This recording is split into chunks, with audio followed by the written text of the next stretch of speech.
to our live extravaganza to springboard us into Insurtech Insights coming up in June. I have got a big group of top names within the insurance industry to start bringing in for everybody to join into the conversation, give you a taste of the types of content that you're going to be seeing, and also get you really excited to join us.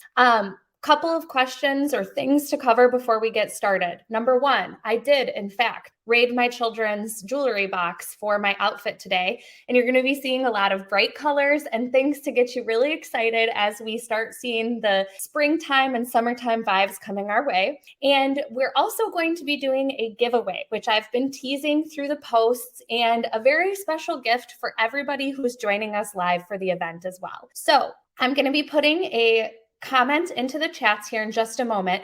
And there's going to be a couple of things that I need everybody to do. So number one is going to be to get your emoji fingers ready and start putting that flower and bright and exciting energy into the chat as we get going with our live stream here. So make sure that you're putting in flowers and fireworks or whatever you think from an emoji standpoint is going to get you ready and fired up in the chat as well. We want people to really engage with us. I know we're virtual, but it's a live event for a reason. We want everybody to engage with us as much as possible. I see comments coming in already.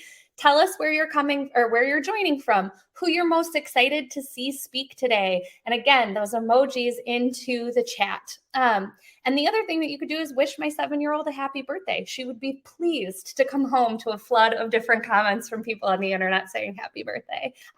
If you want to be entered into the drawing for the free ticket, which is a value of almost $3,000, there's a second step. So you need to put your flowers into the emoji, and then that post that I said I'm going to be sharing in the chat in just a moment, I want you to reshare that chat. What we want to do is get the internet and LinkedIn flooded with this image of Insurtech Insights in New York to get people really excited and drive towards the goal of bringing 6,000 people together in New York in a couple of weeks when we hit June. So I already, again, see bunches of comments coming in, and I'm really bad at doing two things at once. So I can't go look at all of that while I'm talking to everybody extensively.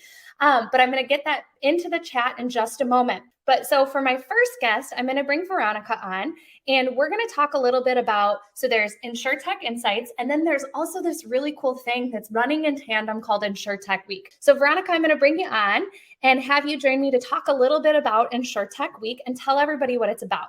But before we do that, can you give everybody an introduction? Absolutely. Hello, everyone. Delighted to be here. I'm Veronica Lake, and as Emma mentioned, I look after Insurtech Week. I've been working for Insurtech Week for the last month, and I'm extremely happy and glad to be supported by such an amazing team. First and foremost, Insurtech Insights, who are part of Insurtech Week and the biggest event we have across. So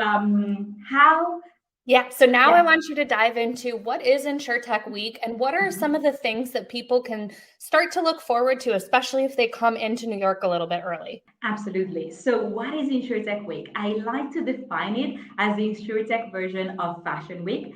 And by that, I mean a week-long series of events by and for the Insurtech community. So the next Insurtech Week will be happening in New York, recommencing Monday, the 5th of June and ending on Friday, the 9th of June. So I want to give you a little bit of an understanding what it is, what we are all about before I dig into the nitty-gritty of it. So we are all about giving delegates options where to connect. We want to facilitate those spontaneous drinks that happen around and after a big conference, in our case, Insurtech Insights, by giving it a little bit of a structure. So we convene all those events that will happen across the week in our platform, in our website, insurtechweek.com, and allow everyone to see it, to access them, to apply, to attend, so that we make sure that we maximize delegates' time and no one misses out on what's happening in that. So to give you a tangible and practical example, the last Insurtech Week happened in London last March, and we had over 25 events listed in the website, which attracted over 2,000 applicants to attend those events. So now you may be asking, what is it to expect in New York? What will Insurtech Week New York look like? So alongside deep dives and think tanks focusing on different aspects of the insurance world, hosted by the likes of Benekiva, Autonomy, WorldPay by FIS, and many more. We will also have activities that are a little bit more unusual. For example, there's a running club hosted by Insurtech Insights and supported by Google Cloud as well, who is also in this LinkedIn Live today. Hi, Nigel. Then we have competing with the running club, a cycling club happening at the same time in Central Park as well, sponsored by Rio 20. I'm sure Danny is here listening to this live as well. But for those that are a little bit more into Zen and relaxing, together, we have Yoga with Newton, sponsored by Optimity. Jane, I'm sure you're here. And then all sorts of cocktails and happy hours. So we have cocktails served at the Cornell Club Library, thanks to Maptics. Jacqueline will tell you more about this later on in this live. And the exhibition, we even have an art exhibition with art presented by insurers themselves. So it's art created by them and basically talking about how art helped them navigate challenges in the insurance world. So Insurtech New York is delivering that, and I cannot wait to see more on this. But of course, there's more. There's more, Emma. There's I have 25 events to get on and have you get all excited. But we have Tony and David from Insurtech New York joining to hopefully touch on a couple more of those and some of the events that they're involved in bringing forward. I just want to make it abundantly clear to everybody joining that I am team yoga versus team run a 5K. And for anybody that's going to keep posting these running things and asking me to join, I don't need the entire Insurtech community to see me bright red faced and huffing and puffing behind all of you guys. So you can come join me at yoga and we can all be friends there. And I will happily cheer you on and drink coffee with you after you run. But running is a solo activity in my house because I am not as intensely fit as some of these runners within the Insurtech community.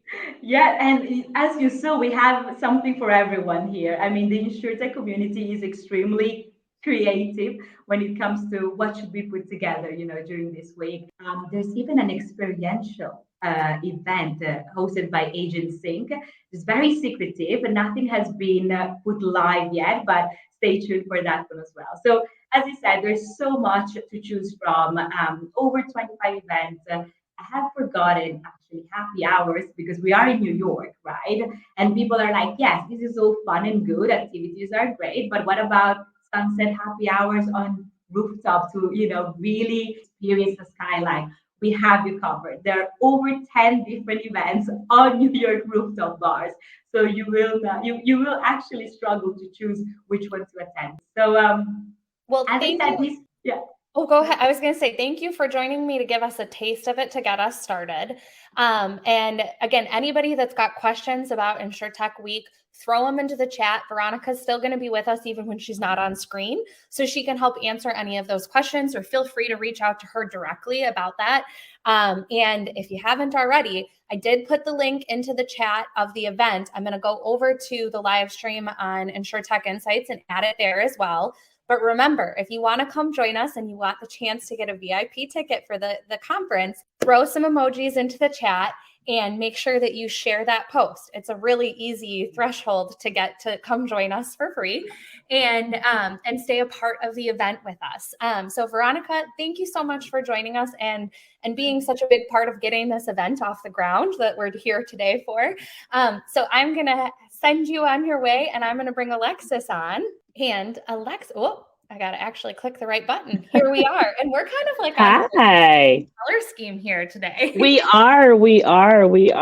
Listen, I'm excited. We've been counting down to this. I know. I'm so happy that you're here with us. So before we get started with the question that I've got for you, can you please give everybody a real quick introduction? Absolutely. So I am Alexis Cierra Vaughn, AVP of Agency Marketing for Cowbell, a leading standalone cyber insurance provider.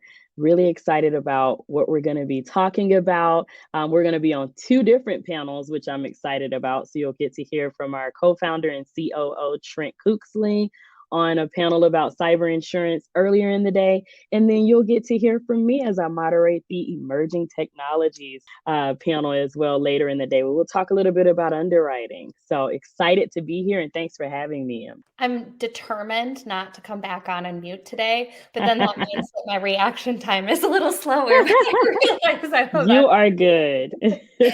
So you are going to be speaking on that panel about technology that's revolutionizing commercial insurance. And so what I want you to dive into a little bit is to give everybody a taste of the type of conversations they're going to be seeing at ITI and the insights that are going to be coming out of it. So can you share a little bit about what you think is going to come forward within the commercial space, specifically in underwriting? Absolutely. So some of the emerging technologies that we're going to talk about on this panel are going to be things like AI. I mean, artificial intelligence is an extremely hot topic. So of course, we're going to talk about that. We're going to talk about how we're using it to enable underwriters and also to help eliminate biases in the underwriting process. This will help streamline how underwriters are getting things out to the market, getting policies bound and issued. So we're going to talk a little bit about that. And I'm sure we're also going to cover everybody's new favorite hot topic, ChatGPT, and how insurers are also using this new and emerging technology to help enable their underwriters and maybe even enhance both the broker and the customer experiences. So I think we're going to have a pretty well-rounded conversation. We have some amazing people on the panel. So make sure that when you're registering for the conference, that you add that emerging technologies panel to your list of things to do and places to be, because you don't want to miss it. It's going to be a dynamic conversation and an amazing panel. So I've got a follow-up question for you real quick, and I'm springing this on you. So, and my cat is apparently tacking things to get something shiny out of a toy bin. Live, everybody.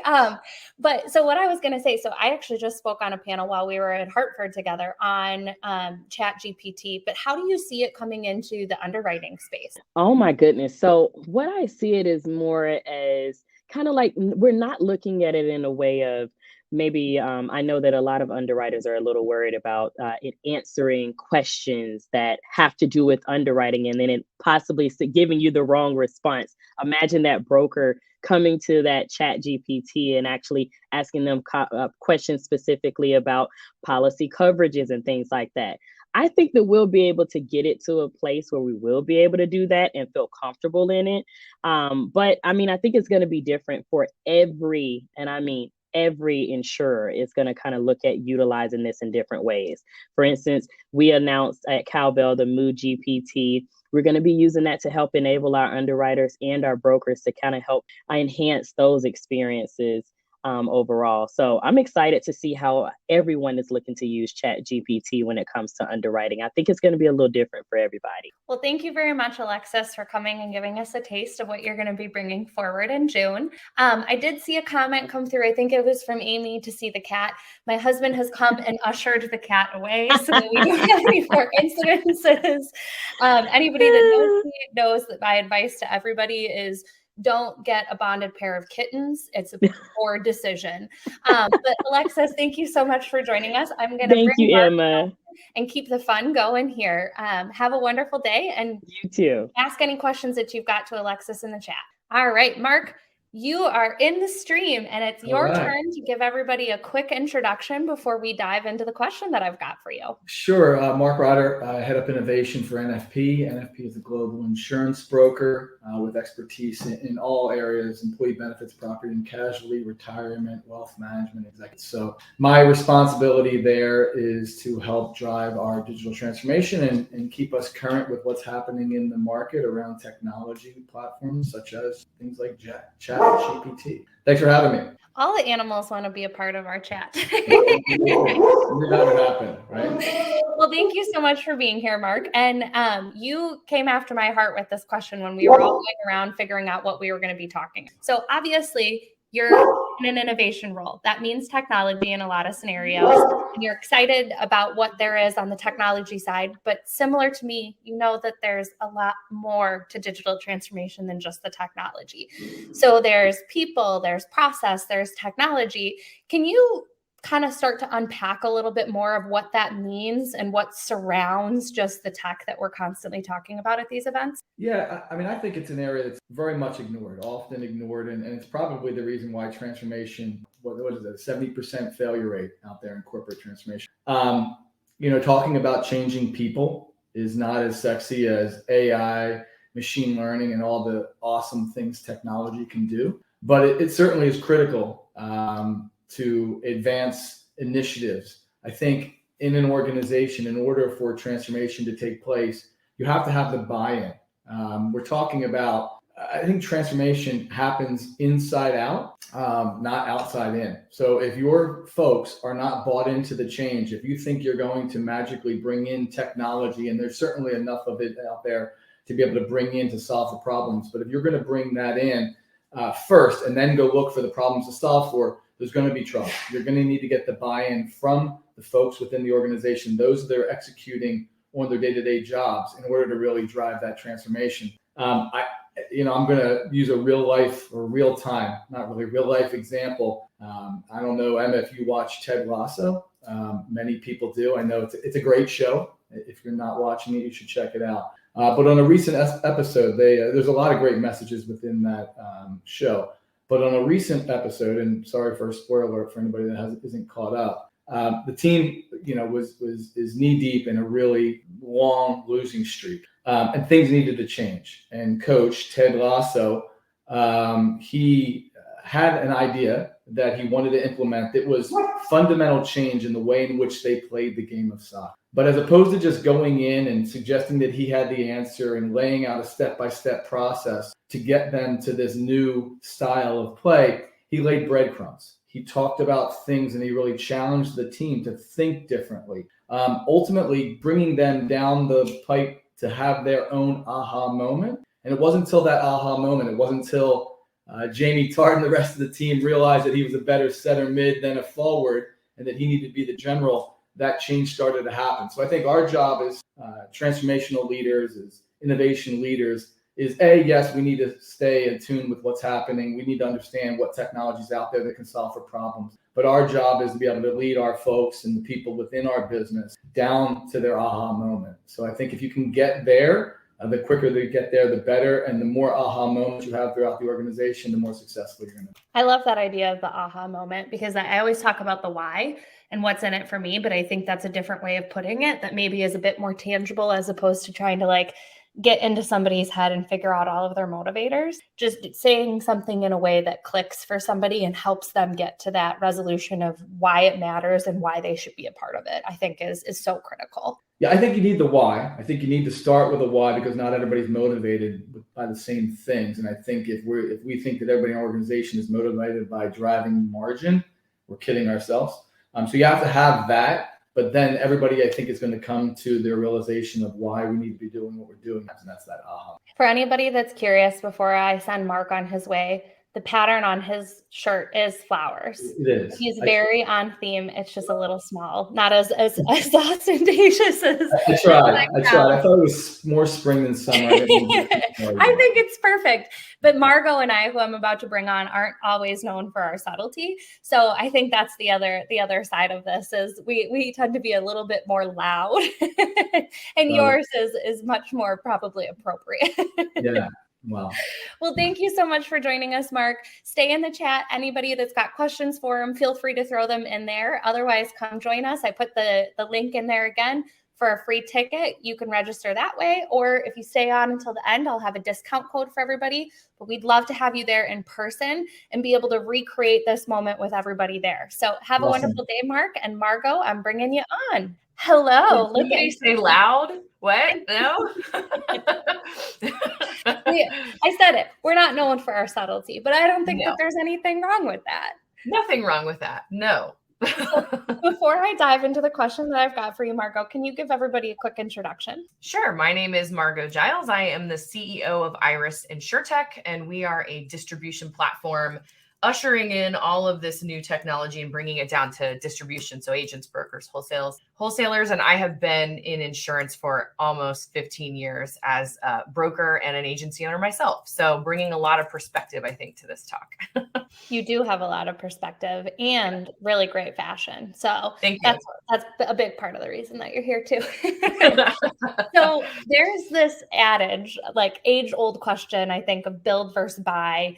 And from my experience outside of insurance and in insurance, I think insurance has a propensity to opt towards build more frequently than other industries. So can you talk a little bit about, from your perspective, what types of questions or considerations do carriers need to take when they're looking at that back and forth between build versus buy? I mean, it's an interesting dichotomy, right? Because the first thing I always ask is, why do you feel like you need to build?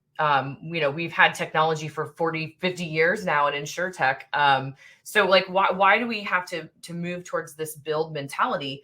And I mean, I think we all know that it's because legacy doesn't really provide or hasn't really moved in step with technology as it's gone through the decades. So in my perspective, it's build versus buy. And I personally, in our insurance companies, have gone through this. So I have been on both sides. I have been a consultant that has built proprietary software. And then I've also been the consumer that has purchased legacy. And it's a really interesting movement. So, I mean, I think what happens is you get into this idea of, okay, we're an insurance company, but now we're going to pivot and put on our P&L to become a software company. And I think a lot of times the pitfalls with that are, this budget is usually underprepared.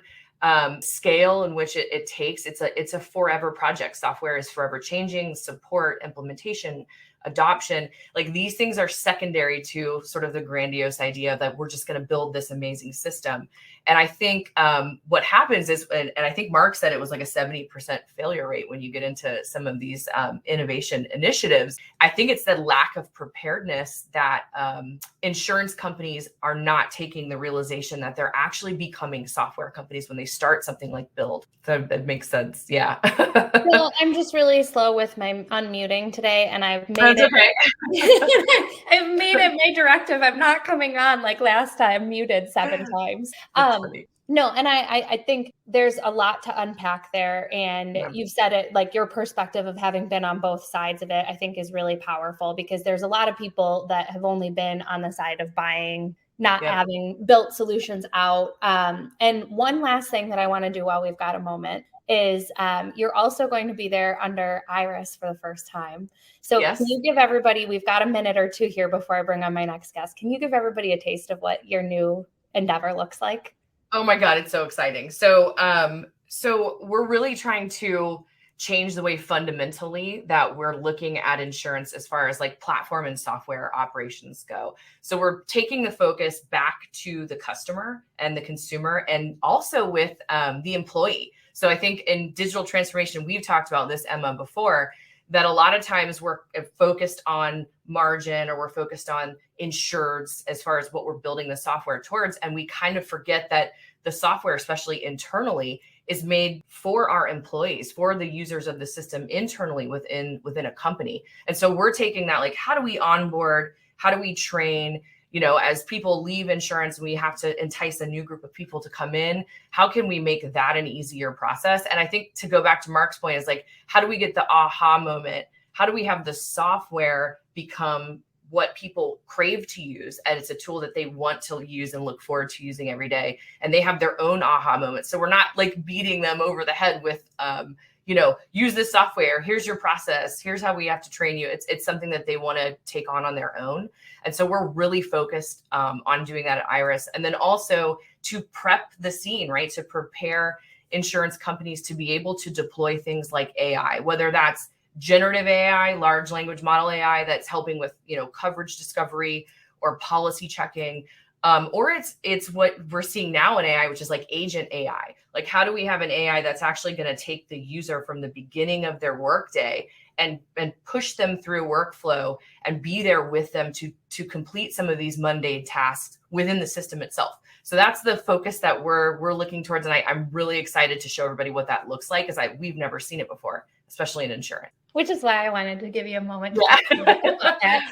Thank you so much for joining us. I do got to keep things going. I've got to packed schedule. So if you've got questions for Margot, throw them into the chat, reach out to her specifically. And if you're not already, give her a follow along with all of the rest of our panelists. And now I'm bringing on Miss Jackie. Hello, how are you? Look at that flower print. I'm feeling the colors today. I love it. And I have flowers in the back somewhere. Oh, there you go. So before we get started with the question that I've got for you, can you give everybody a real quick introduction? Sure. So I actually started my career in the technology with IBM before I joined the insurance industry over 2 decades ago. And I have held business executive and board level position in the insurance brokerage in France, in the United States, in Portugal, in Brazil. In 2019, I left the brokerage industry and I jumped on a new challenge, Maptic, which is an Insurtech company I co-founded. And we use geospatial analytics for property risk exposure management. So basically, we help insurer to compute premiums and project losses with more accuracy. Here I go again, slow to my button clicking. Well, thank you for joining us. And if everybody who joined us at the very beginning saw Veronica talking all about Insurtech Week, I want to talk a little bit about the event that you guys are putting on and a little bit more about maybe the value that you see from like being a founder of an Insurtech in that week. So can you tell everybody about what your event is going to be? Sure. So on the Insurtech Week, to start with, I think it's a must attend for us because it brings together insurers, Insurtech, investors, and adjacent service companies. And because New York is a significant insurance market hub, this Insurtech Week will attract risk professionals and property insurance experts who are our core target audience. And as an Insurtech company, during this week, our objective is really to meet and raise visibility of our solution to potential clients and strategic partners. I like to say that as a co-founder, I really thrive to make a meaningful contribution to the insurance industry. And I want to come up with something that I can be proud of and that is worth fighting for because it's hard to be an entrepreneur. And that is what motivates us and the team. And this means having both a product and building meaningful partnership. And this is why we are organizing a private cocktail event on June 6th at the Cornell Club, because, you know, we operate in a very specific segment of this industry, and networking is the only way for us to grow the business. And I want to say it's probably the best part of my job, actually. So I've got some links coming in from Veronica for anybody that's interested. Putting it up on the screen doesn't do anybody much good. So copy and paste that link to look at joining the event. I will be there to join you guys as well. But thank you so much for coming and talking with us a little bit about Insurtech Week. And I'm going to say this to everybody. I'm so excited to see you in person in a couple of weeks. So I'm going to take you off and bring Lisa on to keep our live stream going. Awesome. I got too happy with my button and I cut her off there. Sorry about that. Hello, you can't Lisa. cut me off.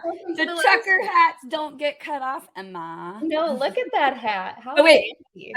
hold on. I got to get in. I got my floral ring going, got the earrings. So much bright and flowers. And muchacho, more. It's the theme of the week.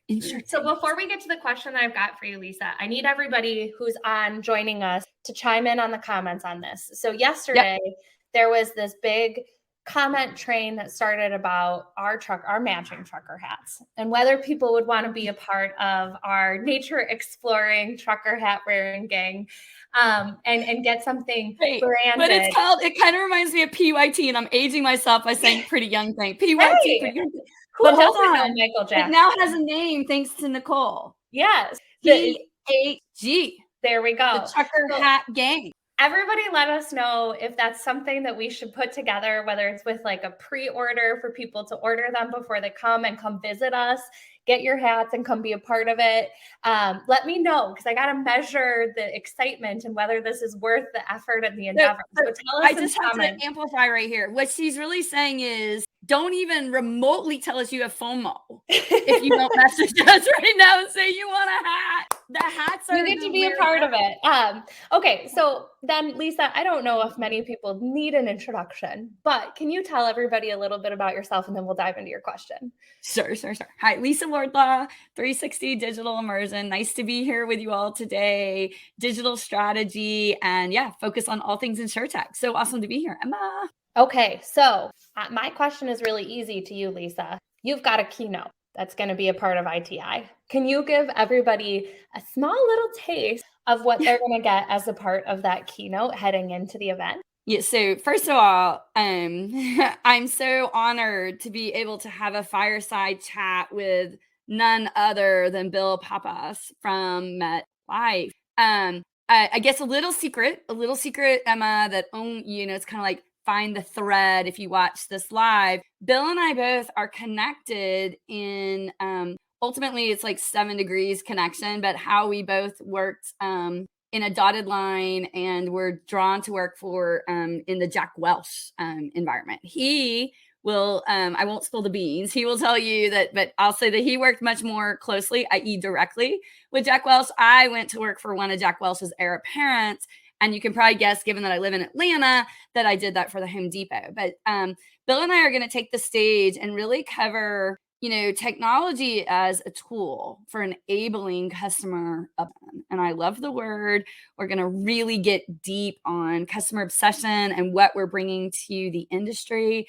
I'm super, super, super excited that we're part of the Insurtech Insights really featuring life insurance as well. So making sure that we're really bringing life insurance to the table because, one of the big things about digital is it's not just property and casualty, but life, we do a lot of digital transformation as well. So super excited about that. I've got 2 other quick things though. Emma, of course, it's all about the trucker hats and joining the trucker hat gang. I'll be there the whole week. So anybody who's coming, it's not just a day or 2 days. Activities and events starting on Monday, Tuesday, Wednesday, Thursday, the whole week. I'm trying to connect to Margot Giles so I can ride in on the chopper with her. But there's an Insurtech Israel delegation that will be coming. We'll be doing a day before event on June 6th. Monday, there's an event. Wednesday, you heard it here. There is an Underground Punks and Pinstripes event. And both Gary Hoberman and Greg Larkin will be featured just hot off the press. They're going to be doing a talk on stage at Insurtech Insights, but join us for the Punks and Pinstripes Underground event. And then, of course, just like I just heard Jacqueline talking about, there's lots of events going on Tuesday from Maptic's cocktail party. I'm hosting a parametric event with autonomy. I'll also be doing a parametric panel at Insurtech Insight. And Emma, just lots going on. So Margot has entered the chat and asked if there's a way for us to get a flower crown and a hat. So maybe we'll have to incorporate. Well, we could do the flower. And incorporate a flower in the design. It's still a good concept. Margot, come on, where's your glue gun? Any other ideas? Put them into the chat. And Megan said it also in the chat, but a whole week with Lisa. Who doesn't want that? Well, a lot of people, including my husband. Joking. That's why I travel. After seeing you in Hartford in person, I've said this to Megan too.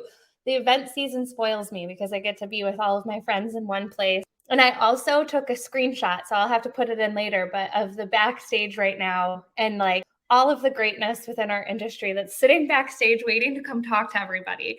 So thank you so much, Lisa, for joining us. She will be in the chat. Throw whatever questions you've got her way there. And if you're not already, make sure you make your way over and follow her. And Megan and I have been continuing to sprinkle in the link to the post that you need to reshare on LinkedIn. We want everybody to know that there's a great event coming, and we want the opportunity to give away a ticket that's almost worth $3,000. So who doesn't want to come? Get that? Don't complain if you don't try to get that free ticket. And it's hopefully easier to get than Taylor Swift tickets. So come on, people.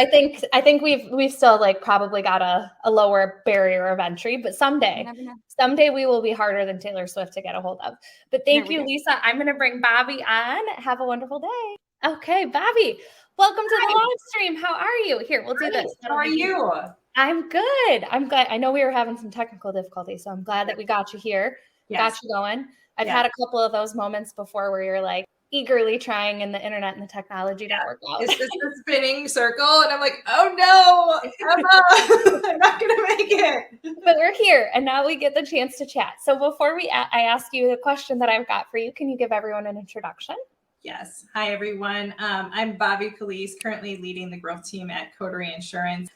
Super passionate about just pushing our industry forward with technology and innovation. So I'm excited to talk with you all. I'm excited to be in my new role. I guess it's a newer role with Coterie. And I'm really looking forward to New York. These kind of events really just like get my juice flowing. They fill my cup. So super excited. And Emma, thanks for having me today. Of course. Now I'm going to put you on the spot. This is not rehearsed, everybody. She doesn't know this is coming at her. But when I was on your podcast, I got asked what my walk-on song would be. So Bobbie, what is your walk-on song so I can have it ready for ITI? So you'll probably have to do the non-explicit version, Emma, just to protect yourself and the conference. But it's a song by Juvenile, and the non-explicit title is Back That Thing Up. So that's my introduction for everybody else, because when we were on the podcast, Bobbie and I were talking about, I slightly changed mine because it probably would have been a ludicrous song, if I'm being honest, maybe some Lil Wayne. But I wasn't sure the insurance industry was ready for that. But I do want to ask everybody while we're talking to throw your walk-on song into the comments to keep that conversation going, because we had some really fun answers that came below the podcast as well. But to get back to topic, Bobbie, you are speaking at the conference and you're talking about the ecosystem strategy for P&C carriers bringing us closer to customers. Can you talk a little bit about the insights that you think people will get as a part of that panel? Yeah.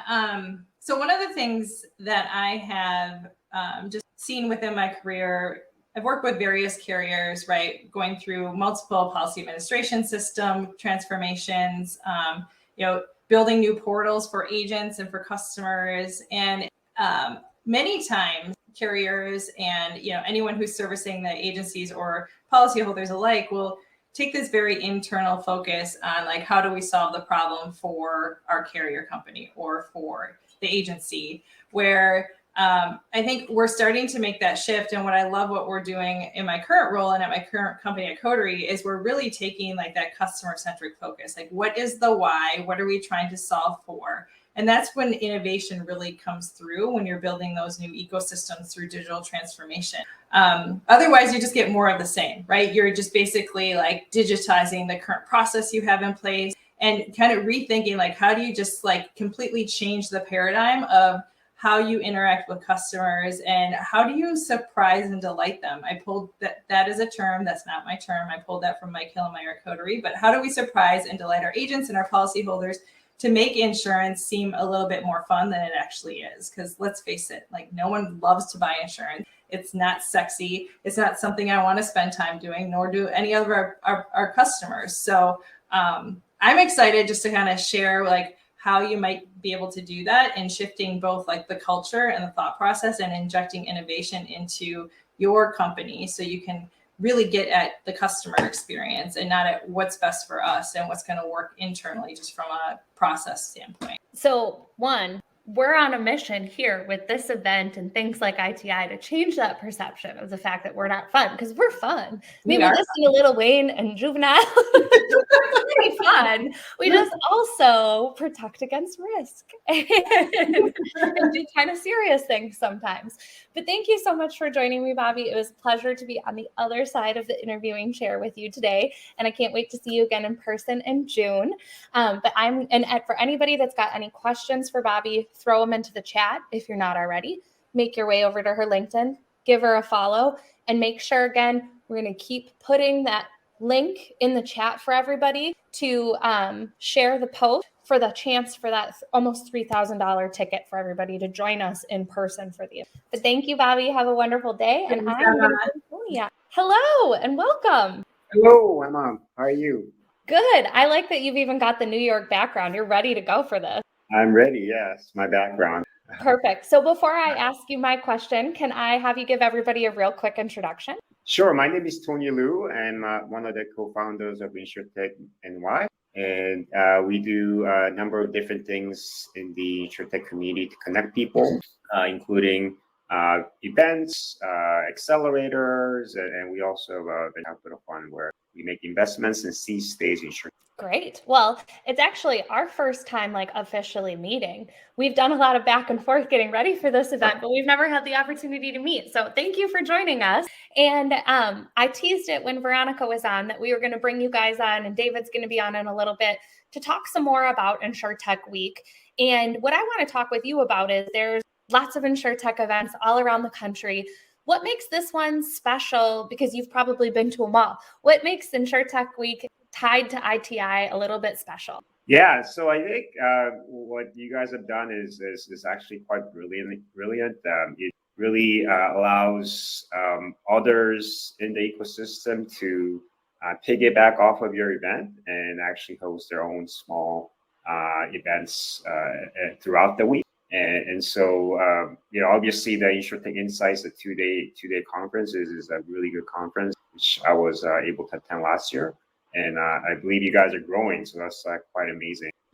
So I think that would be a great two-day conference. But besides that, through the Insurtech Week, last year I was able to participate in maybe 5-6 other events that other people were hosting. And it was just a different way to connect with people. Most of them were networking events, which is great. And so to be able to connect with people that, I might have missed to connect at the actual conference because, it's a big conference. You don't get a chance to meet everybody who's attending. So that's kind of special. Also, it's special for us because we were able to host our event as well as part of Insurtech Week. So last year, we wanted to do something fun. Usually our events are a bit similar to you guys in a sense. We have speakers and networking. It can be educational as well. That's the point, is education and networking. But we wanted to do something fun. And so last year we did a whiskey tasting event. It was kind of an excuse for me to do some whiskey tasting along with the insurance stakeholders we know. So that was a lot of fun last year. We rented a art gallery space and had 12 whiskey bottles that we were able to taste. So that was kind of a fun event we did last year. And then this year, we're also doing a fun event as well. It's just a little bit different, but we're actually showcasing artwork of people in the insurance industry. So people who are artists, whether it's photographers or painters or what have you, we wanted to kind of showcase their artwork. And the purpose behind this is really that to show that, hey, insurance people are not, boring people. These are actually interesting, entertaining, and people who are just normal, who just happen to be in insurance, which can seem dry, but if you look at the, people behind the scenes, they're artists and creative people, and we wanted to kind of showcase that. And so we're going to have 4 to 5 different artists, their work, including Jason Gross, who runs a venture capital fund, Manchester Story, is an artist, and George Woods, who's an executive at Swiss Re, among other artists, and it will be showcasing the artwork. And then we're also going to have a session, a panel, and also a TED Talk related to using creativity to serve insurance industry. And I think Dave is going to talk about that, so I won't steal it. Great. Well, I've seen some of Jason's art and I know that it's wonderful. And now it makes me curious. I want people in the comments to tell us what other secret skills do people have? Or they're people that woodwork or other painters or artists or singers or whatever else, because I feel again, going back to what Bobbie and I were talking about, the insurance industry has this rap of not being that exciting, but we're really cool people. And I want everyone to highlight that in the comments. But thank you so much for joining us, Tony. And it was wonderful to meet you. And I look forward to meeting you in person in New York with your backdrop in real life. and as a reminder to everybody as well, we continue to put the link into the comments for you to share for a chance for a free ticket.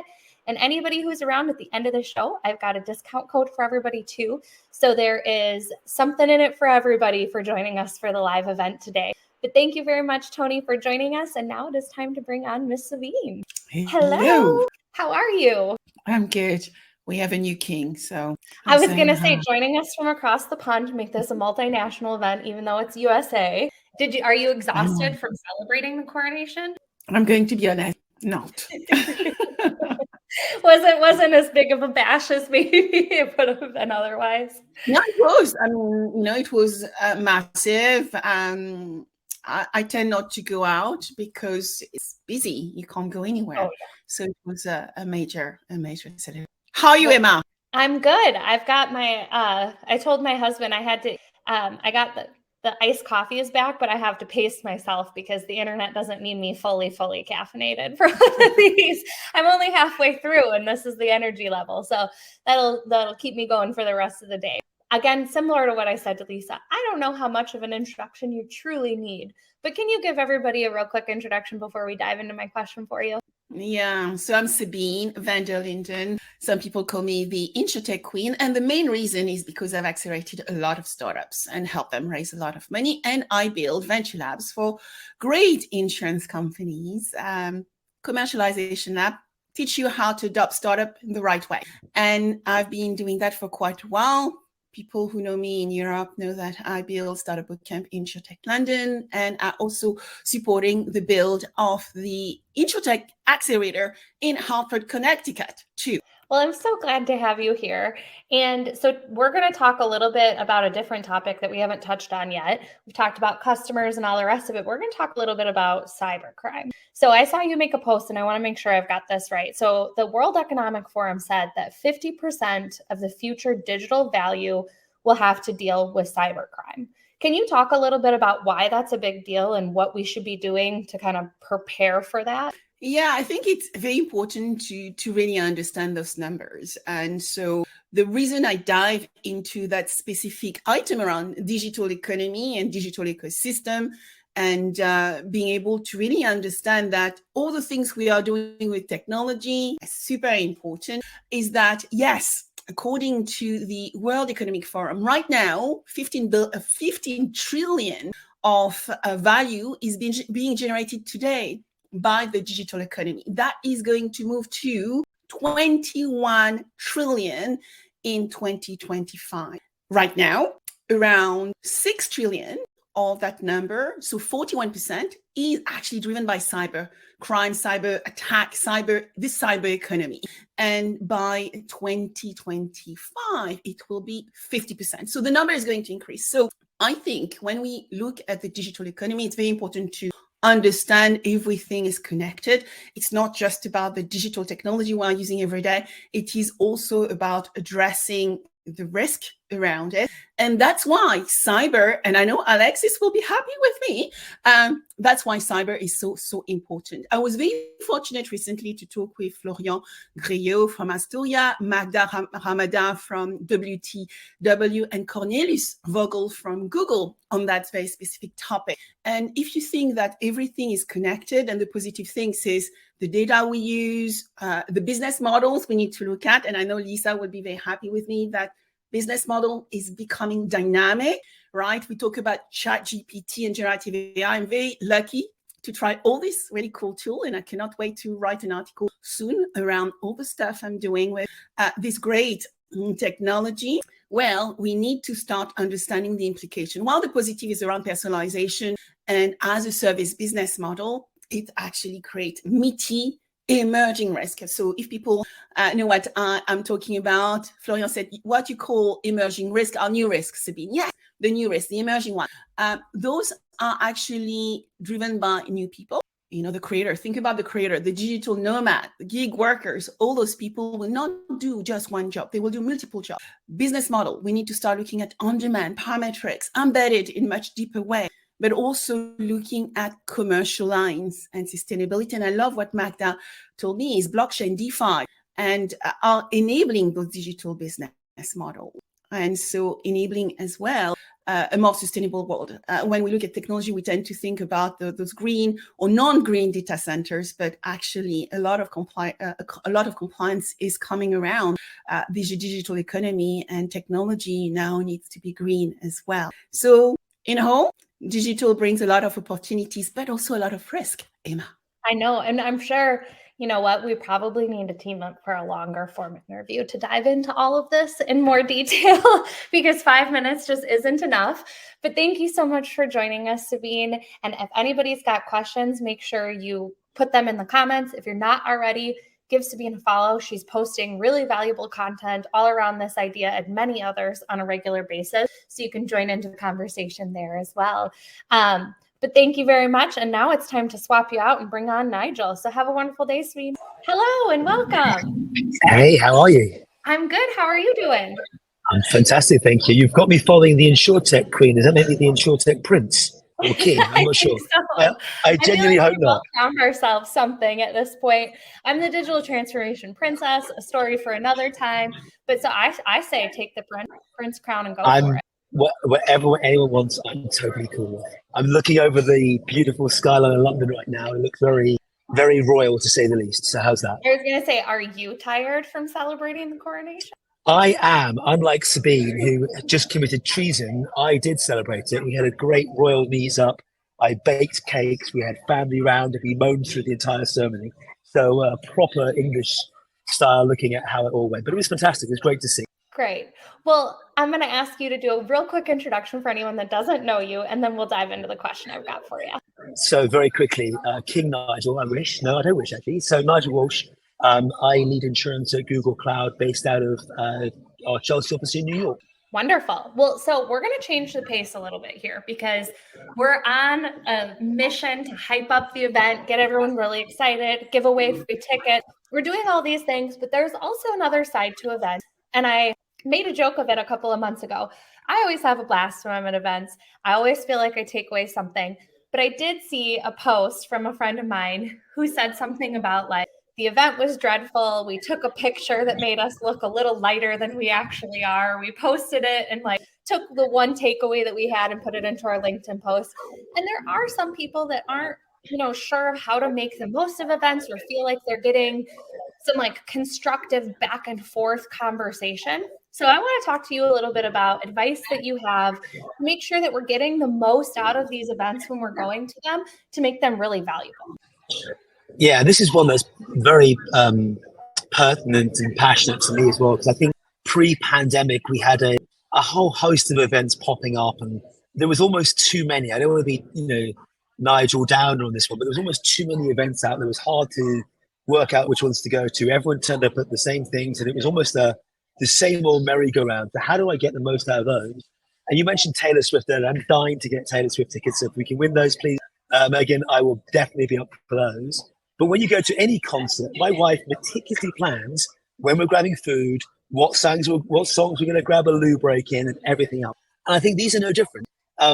Work out which panels you want to go and see and why. Or more importantly, I've been to a whole host of events where people never saw, people are going to kill me for this, never went to a single bit of content. They actually turned up and they just networked like hell with purposeful pre-made introductions and meetings where they look to genuinely move that needle forward. And I'm a great believer of A, rebuilding the network post the pandemic, but B, making sure we're there with purpose to actually say, what is it we're here to do? To build a network, to grow our business, to move a deal forward. And how can we do that when we're in person together? Nothing in my mind beats those in-person events. It actually, it reminds me, there was an article in the Wall Street Journal back in, I think it was July 2022. We'd all just come out of the pandemic, and it talks about parents piling into work conferences to escape their families. Well, I think we're a year past that. Now is the time to get back to conferences to actually do business.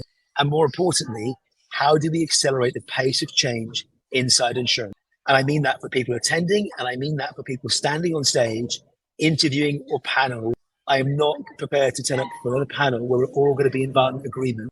Be controversial, challenge the norms, move things forward. So I would very much encourage everyone to be a little bolder, be a bit more brave, and just challenge the status quo. I think that's great advice. And I've seen events too, where to your point, if you do the legwork on the front end, you can make an event incredibly valuable for yourself. And it's not all just sitting in a session back to back. It's the collection of being able to get content that's valuable and pertinent to you, as well as building and maintaining your network. And I think that that's, to me, that networking piece and being able to leverage that in-person time when we have it is incredibly valuable, because it's not every day that you're meeting with people in person. No, I completely agree. And I think one of the things I'm delighted to see the team have done this year is there's a whole bunch of fun events as well. It doesn't need to revolve around alcohol. Lots of it's now revolving around exercise and fun and whatever else. So I think there's something for everyone, whatever fills your cup, which was the term earlier. If that gets you excited, great. Use those to go and meet people and go hang out with people you don't get to see normally. So use them accordingly. It's a great opportunity to go do something. Well, thank you so much for joining us. I've already been talking too much with everybody and we're a couple minutes behind, so I got to get back onto my schedule. So wonderful to see you. If you're not already, make sure you make your way over to follow Nigel and join us live with the event in New York. And I'm going to bring Paul on. Thank you, Nigel. Hello, Mr. Paul. How are you? Welcome. Hey, good. How are you? Hey, I think Nigel was not entirely truthful about what he was doing, because I saw him do his Peloton workout the day of the coronation. So what's up with that? he found that blend of the things that bring him joy, both the That's party and the exercise. Because he didn't say it, but I think he's both team yoga and team run from the posts that I've seen. So he's like really over and above what the rest of us family fitness, or fam fit on Twitter. Yeah, it was good, great during the whole pandemic to get everybody just connecting in different ways, in unexpected ways through all this. So power of influence. Emma. There we go. So Paul, can you give everybody an introduction before I get to the question that I've got for you? Sure. Yeah, I'm Paul Tyler. I'm the Chief Marketing Officer for NASA Financial Group. We're based in Hartford, Connecticut. We sell annuities, which are retirement products for people who don't know, and Medicare supplement insurance, which is a unique product in the U.S. with our more complex health market. In addition, I founded an incubator here in the Hartford community about 4 years ago, and we're continuing to do some just fun stuff with a lot of the great people on this show you put together. Well, I get to be on the other side. So last week when we were in Hartford, you did a little interview with me, and actually kind of tied to this topic that we're going to be talking about today. Absolutely. So for anybody that doesn't know, I do some TikToks and I make a fool of myself on the internet on a regular basis. and Paul joined me for one last week, and the podcast has got their own TikTok. But we got to talking about how big of an opportunity we think changes to media behavior and buying behavior is going to have within the insurance industry.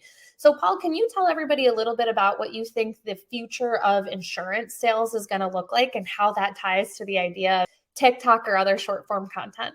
Yeah, I think if there were two ideas that people could take away from this, it would be, one is, put this as a formula, agents equal influencer, parentheses, online too, okay? And second rule is online